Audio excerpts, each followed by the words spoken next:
نحمده ونصلي ونسلم على رسوله الكريم اما بعد فاعوذ بالله السميع العليم من الشیطان الرجیم بسم اللہ الرحمن الرحیم۔ محترم بھائی، یہ جو وراثت کے حوالے سے ہے، اس میں اسلام نے عورت کا حق یہ مقرر کیا ہے کہ وَلِلذَّكَرِ مِثْلُ حَظِّ الْأُنثَيَيْنِ، جو وراثت ہے آپ کے والد صاحب کی، ان کی اگر تو ڈیتھ ہو چکی ہے، وفات پا چکے ہیں، تو پھر وہ وراثت بنے گی۔ اگر وہ ابھی زندہ اور قائم ہیں، موجود ہیں، تو اللہ تعالیٰ ان کی عمر میں برکت کرے۔ اگر وہ زندہ ہیں تو پھر وہ ان کی زندگی میں اگر وہ تقسیم کرتے ہیں تو لہٰذا وہ سب کو برابر برابر تقسیم کریں گے۔ اگر تو ایک شخص ہے، اس کی وراثت ہے ایک مکان، اس مکان کی قیمت ہے 90 لاکھ روپیہ، اس بندے کی اگر ڈیتھ ہو جاتی ہے تو پھر اس 90 لاکھ کے 5 حصے بنیں گے، ٹھیک ہے؟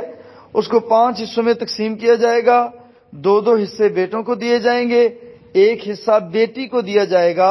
یہ ہوگی وراثت کی تقسیم۔ اسی طرح اگر تو وہ شخص زندہ ہے تو پھر اس کے 3 حصے کیے جائیں گے اور تینوں کو برابر دیا جائے گا۔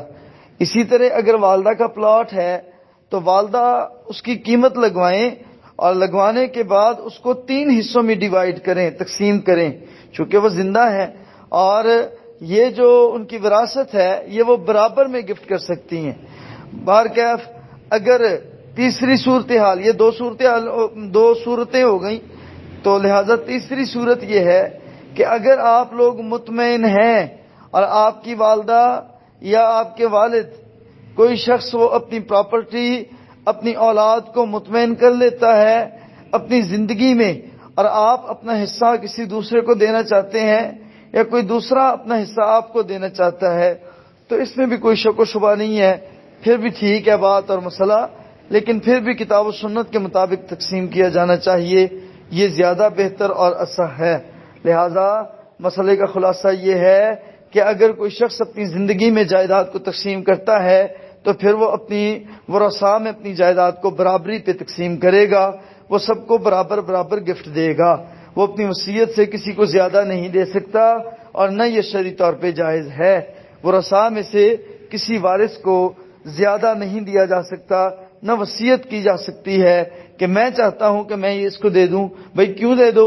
یہ نبی صلی اللہ علیہ وسلم کے زمانے میں ایک صحابی نے کہا، اللہ کے نبی صلی اللہ علیہ وسلم، میں چاہتا ہوں میں اپنے فلاں بیٹے کو فلاں چیز دے دوں۔ تو نبی صلی اللہ علیہ وسلم نے خاموشی کا اظہار کیا۔ جب اٹھ کے جانے لگے تو آپ نے فرمایا، بات سنو، دوسری اولاد جو تمہارے دوسرے بیٹے ہیں، کیا ان کو بھی وہ چیز دو گے؟ اس نے کہا نہیں اللہ کے نبی۔ تو نبی صلی اللہ علیہ وسلم نے فرمایا، تم ایک غلط بات پہ مجھ سے فیصلہ کروانا چاہتے تھے، یعنی کہ مجھے ایک غلط بات پہ جو ہے وہ گواہ بنانا چاہتے تھے، ایسا درست نہیں ہے۔ یا تو سب میں برابر میں تقسیم کرو، تو یا پھر کسی ایک کو خاص نہ کرو۔ تو اس طریقے سے یہ بات واضح ہوتی ہے کہ زندگی میں جو پراپرٹی، جائیداد، وراثت کی تقسیم ہوتی ہے وہ برابری کی بنیاد پہ ہوتی ہے بیٹوں اور بیٹیوں میں، اور اگر وہ فوت ہو جاتا ہے کوئی شخص، پھر اس کی وراثت اس کی اولاد میں للذکر مثل حظ الانثیین کے تحت تقسیم ہوگی۔ بیٹے کو 2 حصے اور بیٹی کو 1 حصہ دیا جاتا ہے۔ بارک اللہ فیکم۔